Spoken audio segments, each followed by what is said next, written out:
performing Yeah. robots, right? We see coming out of the Chinese showcase events, and they're formidable. I mean, it's incredible. Everybody saying only a few years ago, oh, this is probably the pinnacle for a while. They can't do almost like human movements, and then bring in the Chinese, and they are, like you're saying, backflipping and kung fuing across the stage, and it just looks like almost like a human movement. It's quite crazy. I've always figured that if China does the hardware, we can work out the software layer here and maybe circumvent some of the sovereign challenges. I don't even know if that's possible. But where else, or what other European angles do we need to consider? So much of what physical AI is going to be about putting intelligence into the world. And if you have a forklift, it makes no sense to buy an old-fashioned forklift and then buy a robot to drive the forklift. Like, why would you do that? There's really no need for a humanoid robot. You just put the intelligence as embodied intelligence straight into whatever it is you want to have be intelligent. And so how do you go about figuring out, whether you should have a humanoid robot or not? Well, that really depends on the... Hello and welcome to Upside, where every week we look behind the headlines that are going to affect European venture. Today it is Mads and myself. We're going solo, and what are we talking about? Well, we've got Nvidia is backstopping Wall Street. Open source is back, baby. More AI agents go rogue. What's happening this week, plus predictions and deals of the week.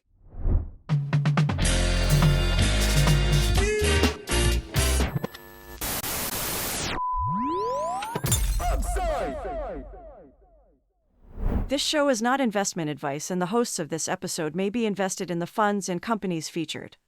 Mads, my good man, how are you? What is happening? We are mid-August. We are mid-August. I'm back in London.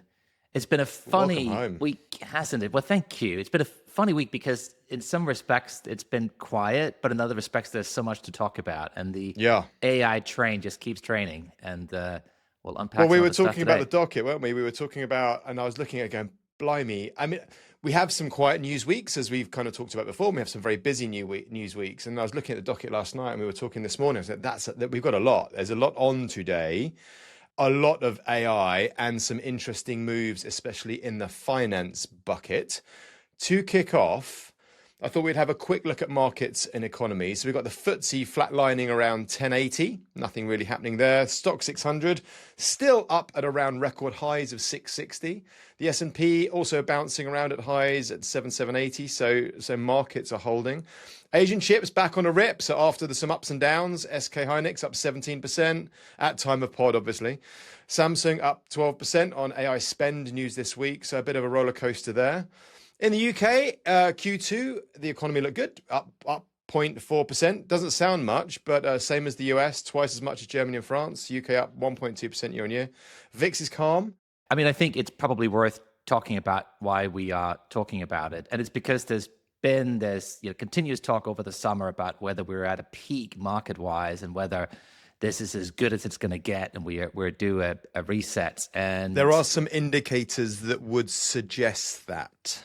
Well, markets are fairly calm. I mean, the VIX is the S&P 500 volatility index, which is sort of a measure of the volatility of the wider kind of Wall Street market. You also have the VNX, which is the volatility index for the NASDAQ 100, kind of the narrower index, more focused on tech. And what we saw a few weeks ago was that you had a very wide dispersion between the two.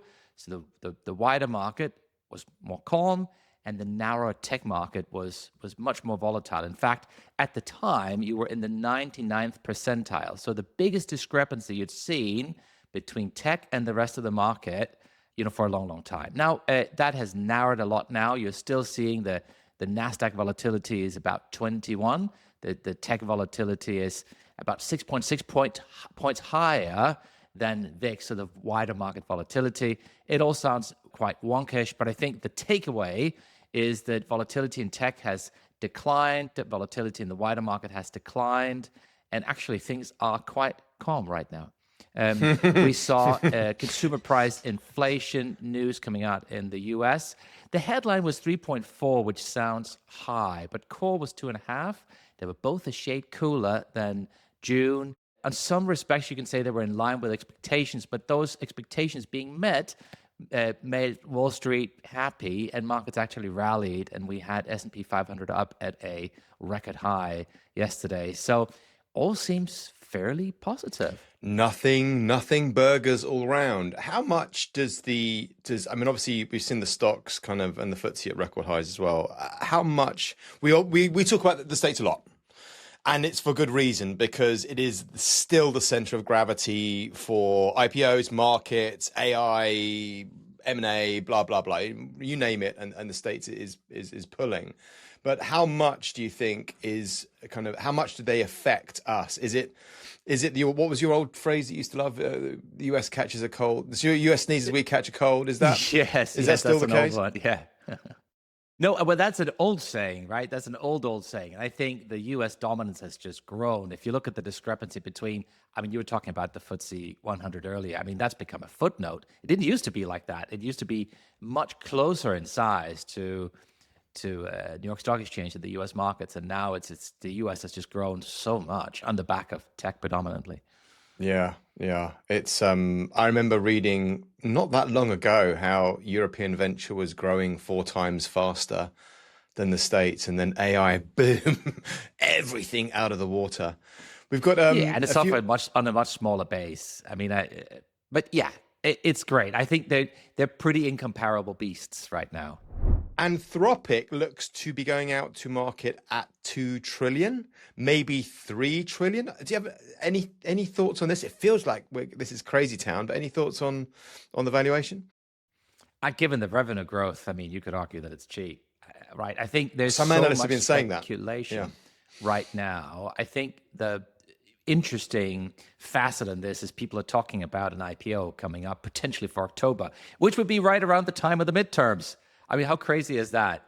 You're going to have a whole country going to election being in a frenzy, right? It's going to be the pro-Trump, the anti-Trump, the anti-AI, the pro-AI. And in the middle of that, you're going to try to IPO this juggernaut. I think that's an interesting timing. I mean, this is going to blow SpaceX out of the water. Will this be the largest IPO of all time? Yes, it would. I mean, they're also doing far more revenue than SpaceX and growing far faster. Yeah. The other thing that caught my eye this week was Thrive Holdings, and I was looking at the kind of the circular nature of Holdings and Thrive Capital and OpenAI. So Thrive Holdings, they've raised $2 billion from SoftBank, D1 Capital, Altimeter. Now they're a PE company with an AI twist, and I was this will be obvious to many, but I wrote it down because I wanted to kind of understand who was paying who for what and how did the model work. So Thrive Capital invested billions into OpenAI. OpenAI then invested sweat at a value unknown into Thrive Holdings, which is this private equity spin out of Thrive Capital. So friend A, Thrive Capital, gives a massive cash investment to friend B, OpenAI. Instead of just keeping that money, friend B, OpenAI, uses its elite engineers to then buy a piece of friend C, Thrive Holdings, a company that owns many regular, boring businesses. So they've started with accounting. It looks like financial services is their starting point, and also moving into IT services and then safety and compliance, I think mainly for physical hardware. So then friend B, OpenAI, sends its engineers to make those regular businesses amazing, or to make them highly profitable. As they make more money, friend C, Thrive Holdings, and Thrive Holdings have just hit $1 billion in revenue. So this isn't just nonsense circular. There's real revenue here. Makes them incredibly valuable, which makes friend B investment grow, proves to friend A that investing in circular was a genius move. Anything to see here, Mads, or is this just so what? I personally think it's a bit so what. I mean, we talked a lot about the circular financing last year. We're going to talk about Nvidia today. There's a lot happening. I think there's so much disruption right now in the global economy, in supply chains, in the way business works.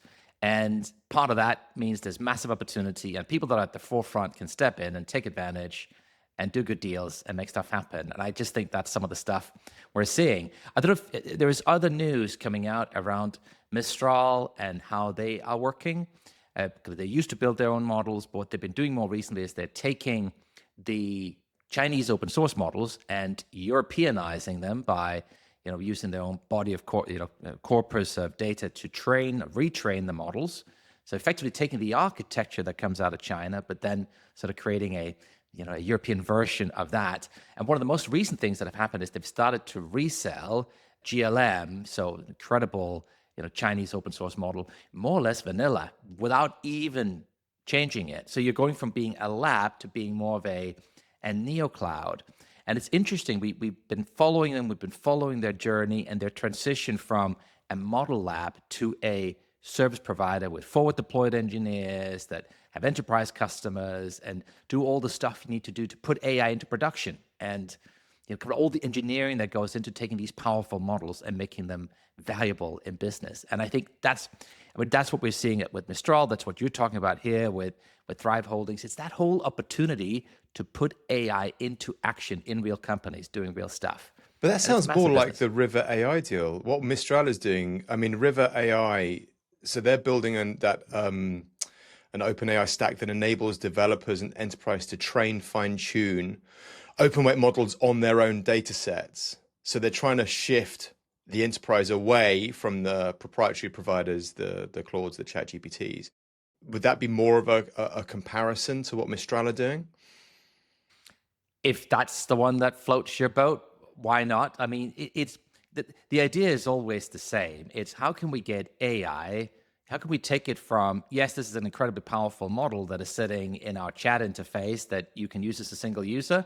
How do we take it from there to something that is genuinely useful in an enterprise production setting with all the engineering and retraining and scaffolding that goes on top of that? It seems, well, there's a lot of money because General Catalyst led the over 1 billion round into River AI, and they're 2 months old.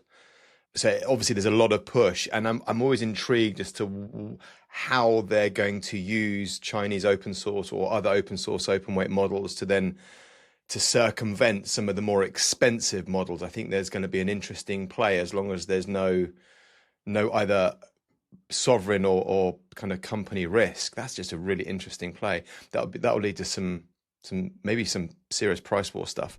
We've got some Google news. There's a lot of Google news this week, actually. So Gemini has now passed 1 billion monthly active users. Google's fastest growing product ever. Now, I guess question for you, just off the bat, Matt, do you think that user base will help them monetize AI? Is this because I've always seen Google as distribution, but they're a little bit behind in the model wars, aren't they? I mean, they are now embedding Gemini everywhere, as you open. Well, that's what they do, don't they? They've got that. They've connected the world, so they have the distribution. We always found it counterintuitive that Google, that already had all our data, wasn't the winner in this game, right? Instead, we are taking Anthropic modeling and scaffolding, and we're hooking that up to all our Google data. And so much of our work today is, sitting in Anthropic interfaces and using Anthropic models to work with data that Google has. Right? What a wasted opportunity. And we can see that Google is trying to put Gemini in everywhere, and it just hasn't really worked. And they have had times when they were incredible at building product, but maybe it's just too big and too bloated and too slow. Well, so there's been so much movement in DeepMind and across Google.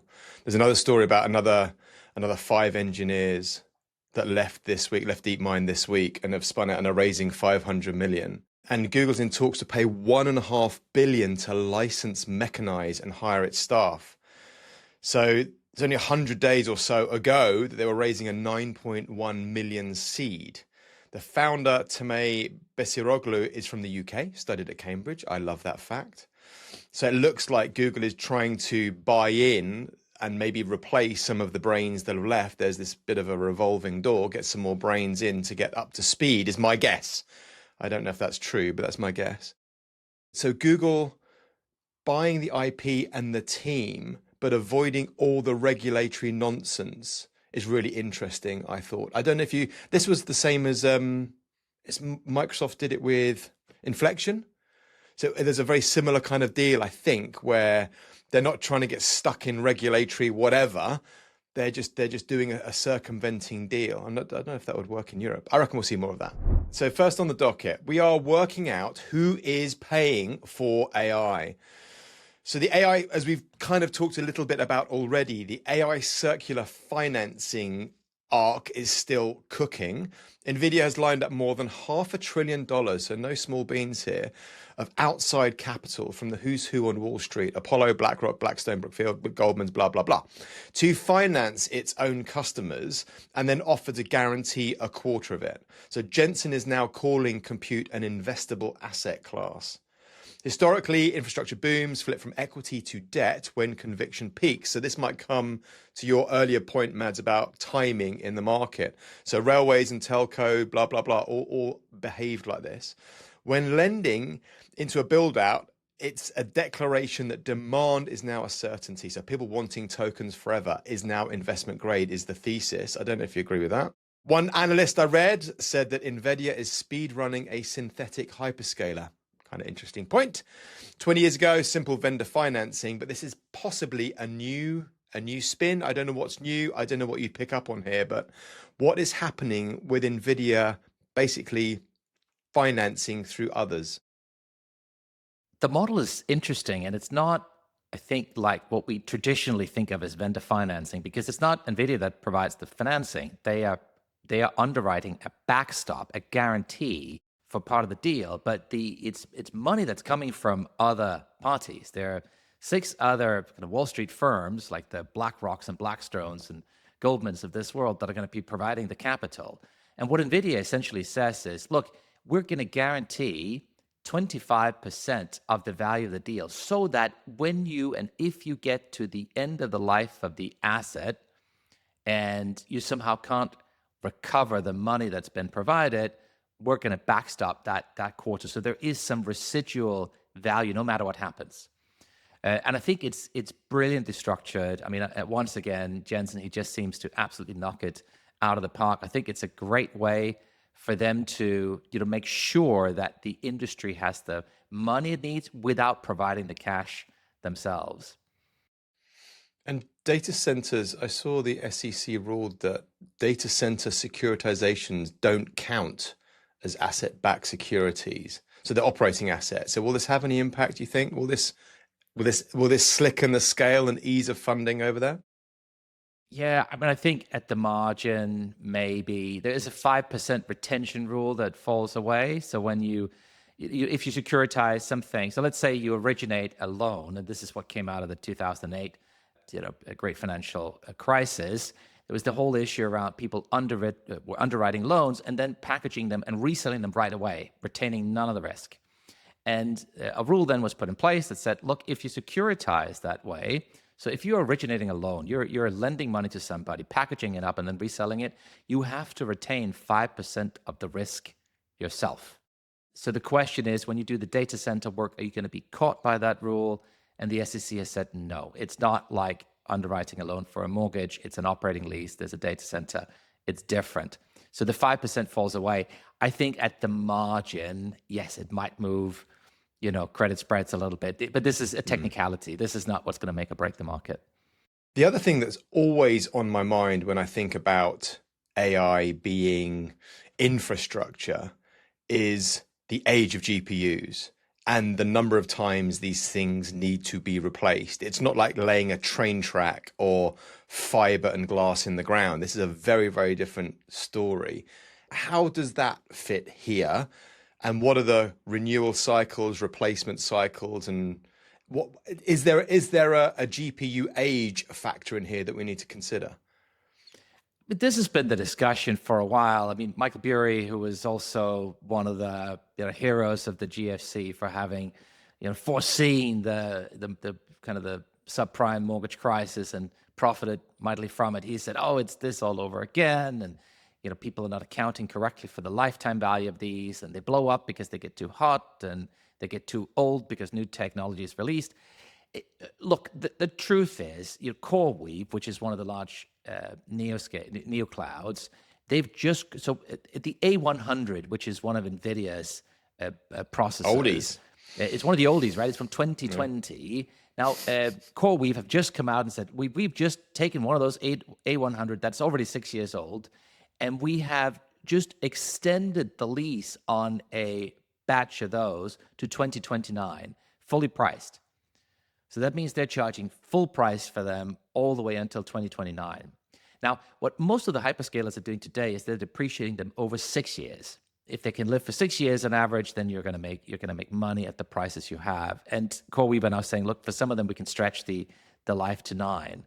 So I think there's a lot of he said, she said around it. I think there's probably more excitement than the situation warrants. I think at the end of the day, this all comes down to is the desire for tokens, is the desire for intelligence going to keep increasing? And to me, it seems like it is. So I don't think we're anywhere near the end of this market yet.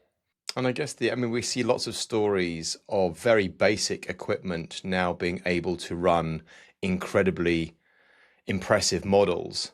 So there will be these two opposing forces, I guess, the speed and the capacity of these incredible chips, and also the fact that there's this efficiency gain kind of rolling through from the market. So my assumption is that these AI chips will be useful for longer, just maybe in different functions. Is that a fair appraisal? I think that's fair. I think the key thing that's hard for us to get our heads around is that there's no natural ceiling for the amount of intelligence we can use and consume.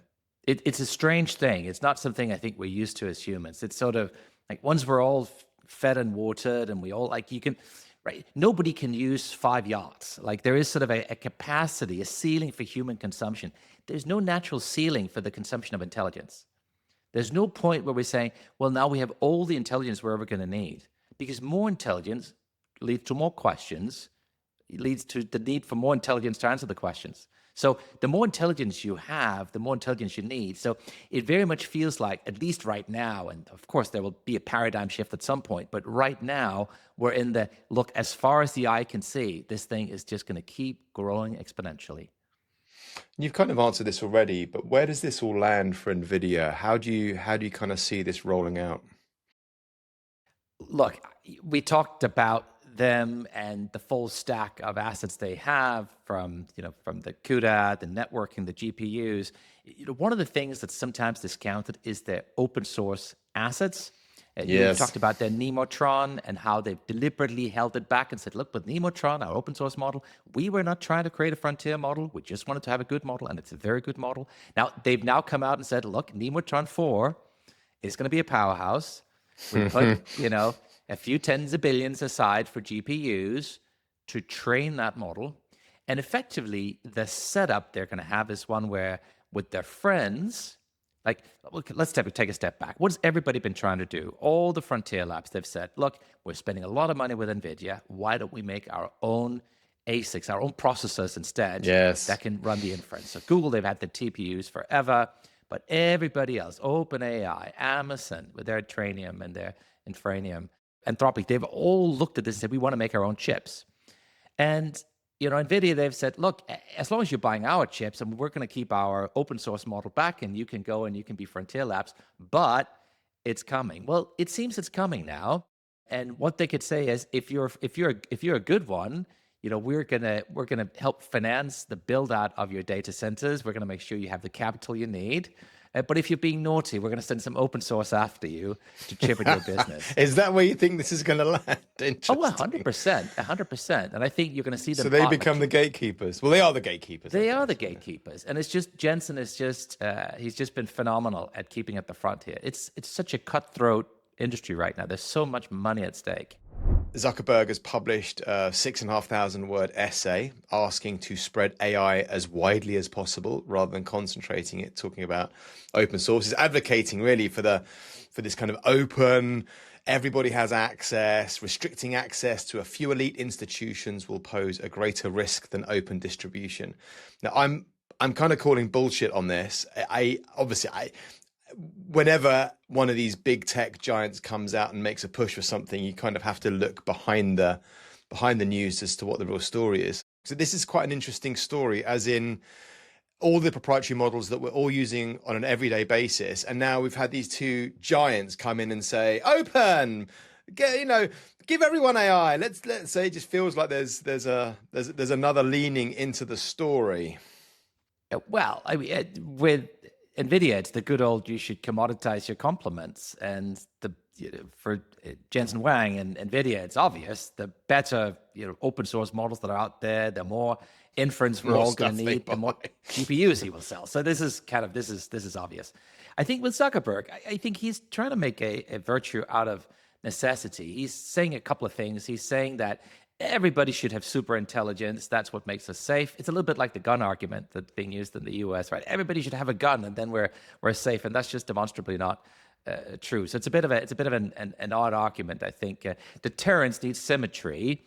If attack and defense are not symmetric, it doesn't work. The attacker needs one win, and defender has to win every time. So I think intellectually his argument is just he seems a little bit lost in the whole AI game. I think what we actually need is plurality. It's not so much universal access that's important as we need many providers competing.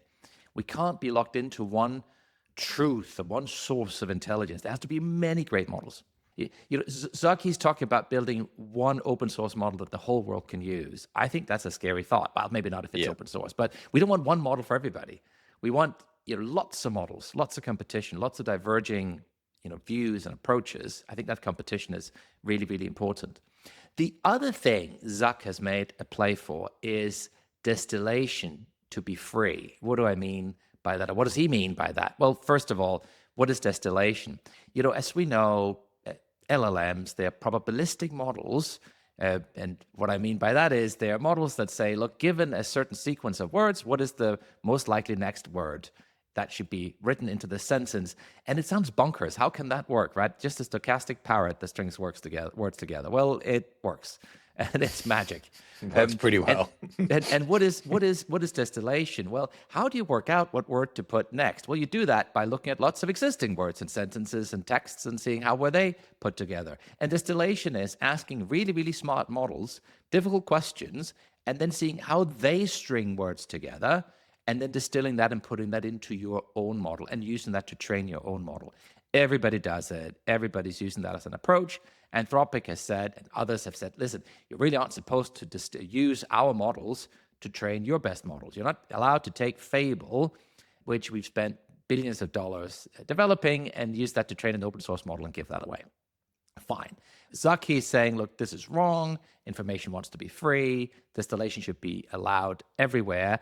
I do think that sounds a little bit like socialism. If somebody has IP, others can't just take that and do whatever they want with it.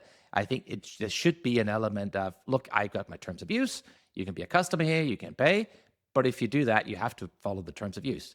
And so Zucky is taking a different view, and I guess he would because he's behind and he needs to distill his models too. Yeah, this is why I'm being a bit of a big fat cynic. It just feels very self-serving. Yep. But like you say, it almost definitely can't happen like this. The market won't allow it. The big news is Jensen Huang, and it's Nvidia. It's them putting, I think it's close to $30 billion aside to train the next generation of Nemotron. So it's not hundreds of billions, but it's a fair chunk, and they're already formidable in terms of their in-house capabilities. So they're going to push out a really, really strong model, and I think it's great to see. Yeah, my assumption there is there's a lot in the backyard that they haven't released. I have nothing to prove this, but I'm guessing there's a lot in the tank that they can do, and with the amount of money and skill that they have, that's formidable. One last question for you on this. How will this affect European founders? How should we over here think about this, if anything different at all? Well, we can see back to Mistral how it's affected them as a business, starting out as wanting to be a frontier lab, building some really, really good small models at the time with novel architecture, clever design decisions, being completely outgunned and outspent on model development by the Chinese labs, and then deciding to pivot and switch their approach to actually say, look, there's some great open weight technology. We can take that. We can build on that. Okay, so what does that mean for other European businesses? I think just be smart. If you got the resource to build and go it alone, you could try that. If you can't, there are other approaches. And I think that's what Mistral has proven. And the fact that there's more open source coming means that you can build that into your tech roadmap. You are not dependent on Anthropic and OpenAI. There will be open source things you can take and shape and mold in-house to make them what you want. I think that's a great thing. Yeah, I think this is super exciting. I've always felt this is the opportunity for Europe, is to let everyone else fight it out, let the Chinese and the Yanks fight it out, and we can take these incredible toolkits and then build our functions and bring this down to the application layer to build the amazing things that we need to put Europe back on the map. So I'm quite bullish on the fight, or the outcome of the fight. Rando one, Unitree in Shanghai, they've just listed. They are 5,526 times subscribed by retail buyers. So retail investors have placed that number, 5,526 times more buy orders than are available. I don't know how that works in real money. I'm assuming lots of very, very disappointed people. It's valued at 9 billion. This is a big thing. I mean, I guess the first question is, what is it? And then if there is a European angle, how do we bring it back to how what they're doing for humanoid robotics is going to affect us over here? Well, we do a lot of physical AI. I have to think it's the most important trend over the coming decade is what are we going to do in the real world with all of this? And there's a big kind of strand, a big vector of thinking that says, look, humanoids are going to be important. It's what Elon Musk says with his Optimus over at Tesla. Unitree is the company that has been really most evocative for everybody, because they've been showing us these kung fu performing robots, right? We see coming out of the Chinese showcase events, and they're formidable. I mean, it's incredible. The flips, the things they can do, and it's just it feels only 10 minutes ago looking at Boston. Oh Jesus, Boston Dynamics. Thank you, and everybody saying only a few years ago, oh, this is probably the pinnacle for a while. They can't do almost like human movements, and then bring in the Chinese, and they are, like you're saying, backflipping and kung fuing across the stage, and it just looks like almost like a human movement. It's quite crazy. It's really interesting. I think one of the arguments we have made is that look, so much of what physical AI is going to be about putting intelligence into the world. And if you have a forklift, it makes no sense to buy an old-fashioned forklift and then buy a robot to drive the forklift. Like, why would you do that? You're just going to put the intelligence into the forklift. And there are so many situations like that where there's really no need for a humanoid robot. You just put the intelligence as embodied intelligence straight into whatever it is you want to have be intelligent. And so how do you go about figuring out, whether you should have a humanoid robot or not? Well, that really depends on the environment the robot works in. And in most business environments, you are not tied to a humanoid form factor. If I have a warehouse, there's nothing that says that warehouses should be built for humans. They can be built for autonomous forklifts. There's nothing that says that a factory should be built for humans. That can be built for other types of autonomous machines. But there are certain places that have to be built for humans. And those are the places where we live, where we study. It's our homes, hospitals. It's places that are made for humans. And there, humanoids could become important. But I also think they're probably the trickiest places, because the only way humanoid robots become valuable there is if they can coexist with humans. And I don't think we are quite at the place where we want one of these Unitree robots to look after Granny on her own just yet. So to some extent, I mean, the big question here is are we near the iPhone moment, and this is all going to take off, or is this more of a Newton, more of it looks interesting and cool and sexy, and it's just not quite ready for prime time yet. All these concerns were put aside by, as you said, the Chinese retail investors.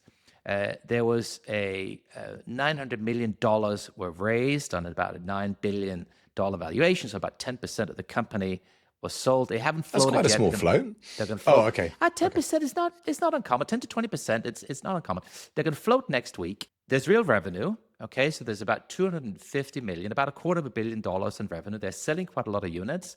A lot of it is still for R&D and for experimentation, but it's growing. Gross margins are looking nice, 60%, which is very respectable for hardware. But the crazy town thing, as you said, is $900 million raised.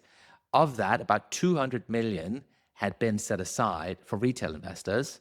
And against those 200 million, 1.2, not billion, but trillion dollars of orders were put in. Okay, so nearly 10 million investors put in separate orders. And it sounds crazy town that you have so much How does so it much work, money. Mads? I'm assuming they just don't get their allocation, right? Do they do it on a, No, no, of how course does it not. work? Of course not. I mean, look, I'm sure it's delightfully opaque. They would have told their broker to get as much as they can. If anybody's been in any of these IPOs before, I mean, kind of the way it works is, you speak with your broker and you say, oh, there's an IPO coming up. You say, you want some allocation in the IPO, and they ask how much, and you sort of try and figure out how much you want, and then you 3 or 5 or 10x that amount in the hope that you're going to get, a partial allocation. So what has probably happened is everybody has been going in and saying, well, I want to buy $10,000. I'm going to put in $100,000 bid just to see if I can get, 10 or 15% of what I'm asking for.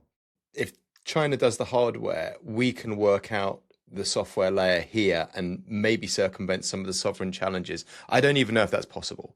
So I'm talking out the top of my head. But where else or what other European angles do we need to consider? Assuming there is, even if it's just on the consumer side or not maybe on so deep on the industrial side yet, what else do we need to consider here in Europe?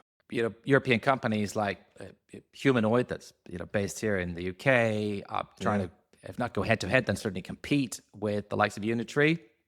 I think that's a very bold strategy, and I think it's a formidable competitor to be up against if you're just talking about hardware. Now, what we saw was the DeepSeek was in the IPO. They took part of the stake of the IPO, and the idea there is that they provide the software and the AI, the intelligence, to put that into the Unitree robots. Now, what can we do? I mean, look, as we always say, it's about finding real applications and finding places where you can put these things in. I probably wouldn't personally want to compete directly with Unitree on what it is they do well, but you don't buy a robot, right? You buy a solution. If you're a business, you're going to need stuff that can do things end to end. I'm not even convinced that humanoids are the right form factor for a lot of stuff that needs to happen. But B, if they are, I think you're right. You're going to want to try and figure out how can I get the cheapest possible hardware and then put my own intelligence and logic and systems and platforms on top to turn that hardware from something that's, just a, piece of kit into something that's an actual solution that solves a business problem end to end. We also saw this week that some agents have been doing some real damage. So I think there are 3 core stories that I picked up on. One was the suspected Chinese-linked hackers ran the first end-to-end autonomous cyber attack on Taiwan's government. So it's 8 agents working in parallel, working out how to infiltrate in real time, 85 accounts compromised, 2,500 staff records gone, 7 energy companies hit. So this is a bit of a big deal. And built, this is the interesting bit, built from 2 open source agent frameworks that anybody can download on the web. Number 2, we saw a supply chain breach back in March, where the report has come out this week as hackers who had poisoned software packages on the Python repository PyPI, I don't know how to say that, potentially exposing digital keys and 400,000 automated development pipelines at over 2,500 organizations worldwide. Another big deal, widespread attack. And the third one, which I think is my favorite, was an AI agent attacked a gym to get its owner access to a Pilates class, which I thought was kind of cool. I think it was in Australia. So none of the models paying attention to their safety rules, lots of hackery and naughtiness going on. What's happening on this one? The way I perceive it is that the models are incredibly powerful. And we were talking at one of the recent pods, I think, Andrew, he was talking about how it sometimes feels like things have slowed down because the benchmark numbers are not increasing as fast as they once did. I mean, the capabilities have grown in power faster than our imagination of how they can be used.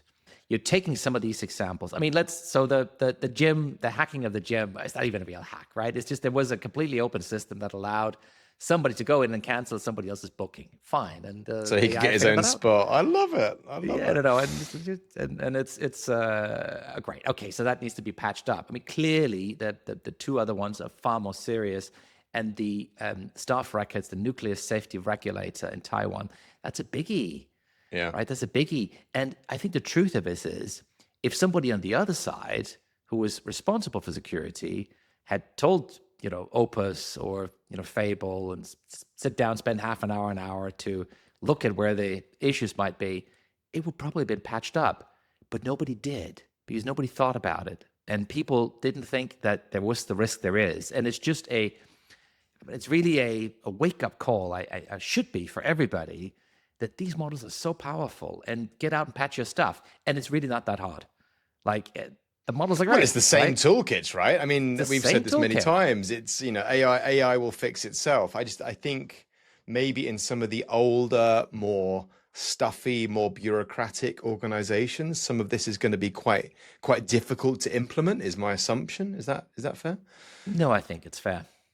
I don't think it should be an excuse, though, and I think this is possibly what the wake-up call is there are people sitting around in boardrooms and elsewhere saying, "Oh, AI is coming.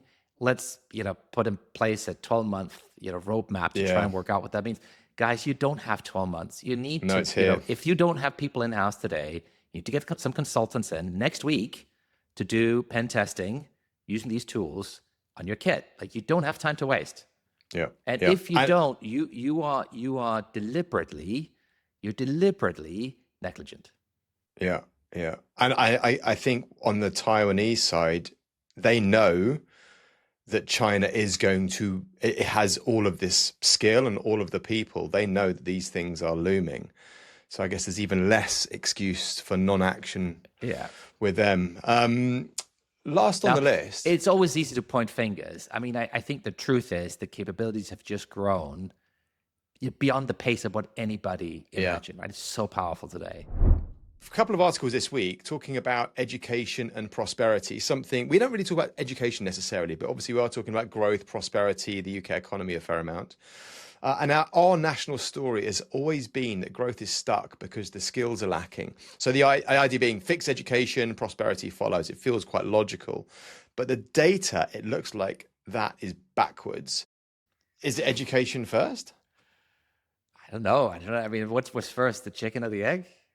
But I mean, we talk about prosperity and growth and the economy a lot. And we know that there are a lot of people that could be in work that aren't in work for various reasons. We know that AI is coming down the track. We've got this amazing capability coming down the track. It's already here, but it's still kind of coming into the application layers. And we have to do something new and we have to do something different.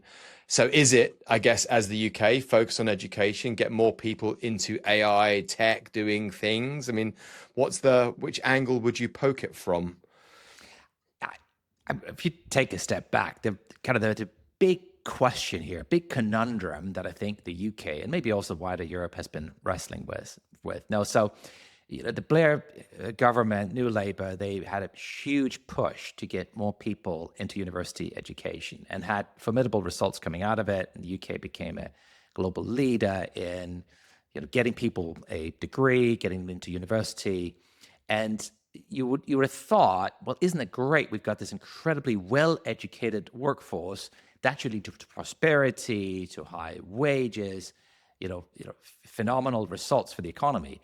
And so the challenge is you're looking at what's happening in the UK, you're looking at what's happening in the US, and although schooling and education in many ways have been doing well and England has been climbing the rankings, wages have not been following.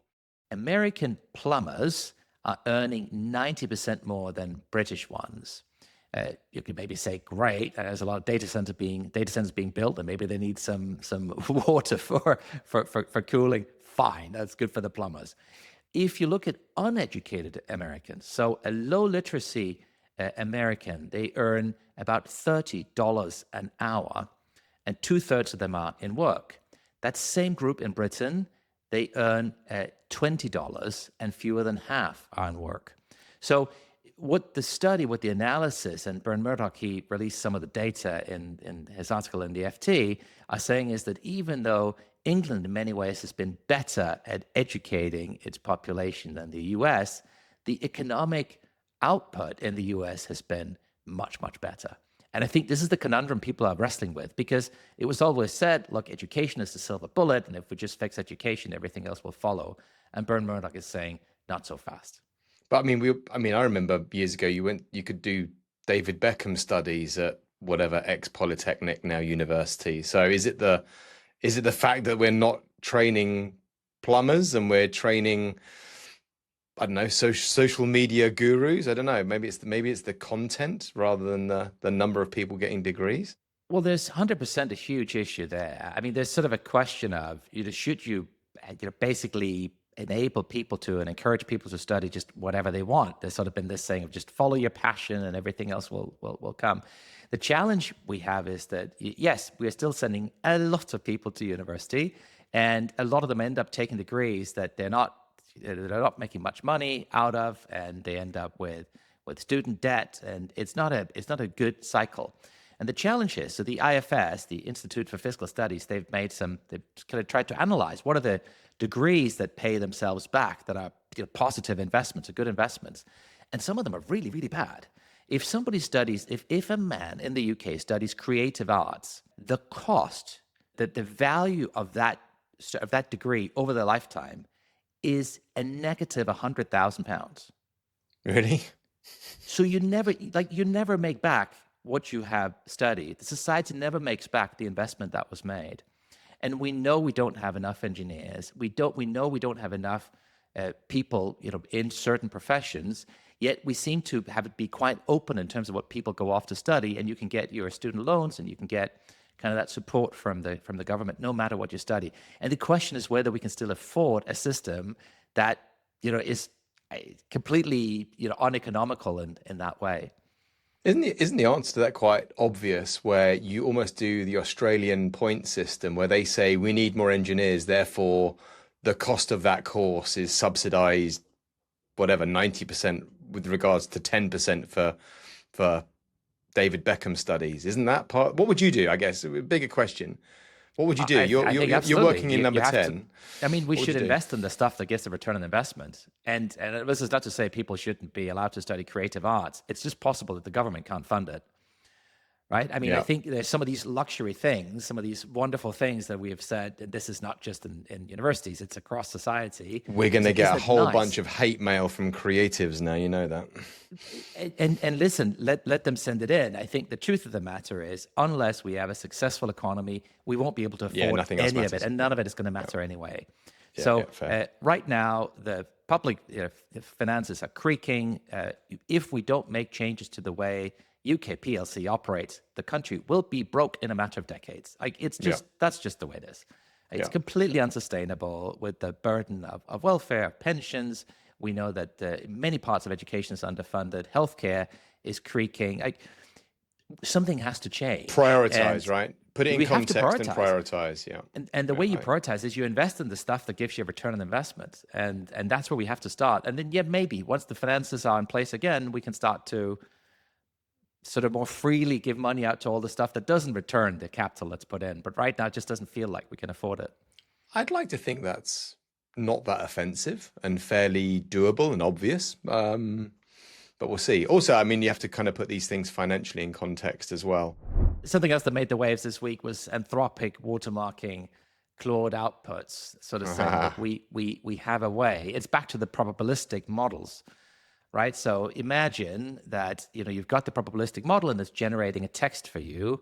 And what I'm then doing, if I'm Anthropic, I'm saying, look, I can find a way to watermark these articles to show that they were written by an AI and that it was our AI that made them. And there could be different ways to do that. But one of them is you basically say, look, here's a list of words. And when we calculate the probability of a certain word being the next word, we're going to weight these words just a little bit more.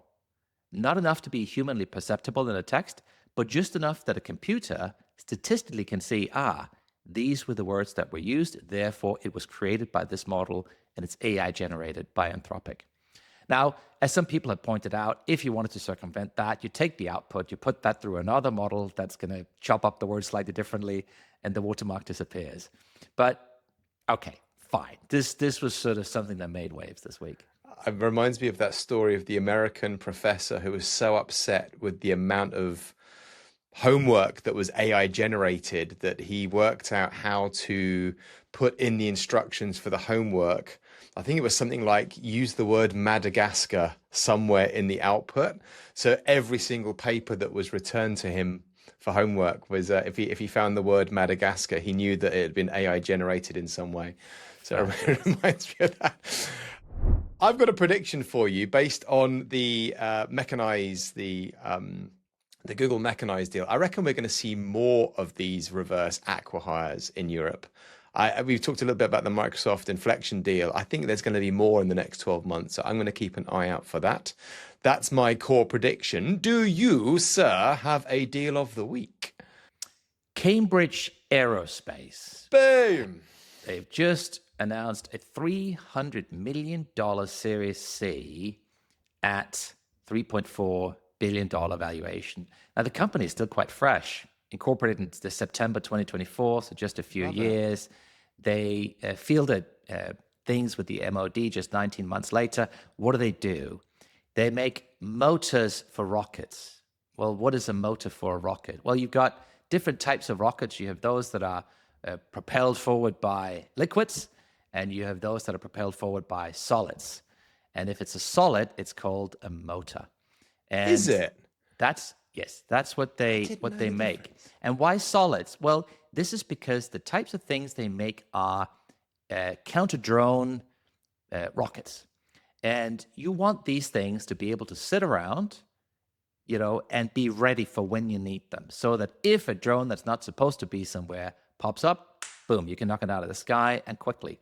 And that means that your rocket might be sitting around for a long time. Maybe you want it to sit there for 6 months, 12 months, a year, 2 years, 3 years, whatever. You want it to be ready when you need it. And solids are much better than liquids at staying fresh and ready for a long time. The challenge we have is we've not had enough capacity in Europe to make these motors or make these types of rockets. And so Cambridge Aerospace is making them to make sure that we have the right rockets to protect us and defend us against drones. I love that. And that's what they do. That. I didn't know that. I saw that the latest Chinese rockets are kerosene fueled, which I thought, that's like, boiler juice. I mean, that's stuff you used to put in the lamps in the 1800s. It's like, wow. I didn't know that difference between motors and jets. Thank you so much for that. Last on the list, what's happening this week? What do we need to look out for? Any interesting shenanigans going on this coming week? We are firmly in August, so I don't think there are any. I think a couple of announcements. Yeah, Keysight and Analog Devices are announcing, and they're not unimportant, but they're not Nvidia either. They're not going to move the market. You've got the World Robot Conference in Beijing, 19th to the 23rd. Over 150 launches are expected. You have a dedicated procurement day. This is really the day when all the big Chinese manufacturers are turning demos into orders. We're also going to see Unitree's first trading day. And with a book that was 5,000 times oversubscribed, you're probably expecting a bit of a pop there. And then week after next, on the 26th of August, we're going to see Nvidia's own results. So that's the biggie everybody's waiting for. Ooh, any predictions in there for you? Anything that you're intrigued by? I'm sure I Nvidia. think they're going to have another good quarter. Not investment advice. Yeah, really, really, for sure. That is it. Thank you so much for your time. I love going solo with you. And for those watching and listening, we will catch you all next week. See you on the next one.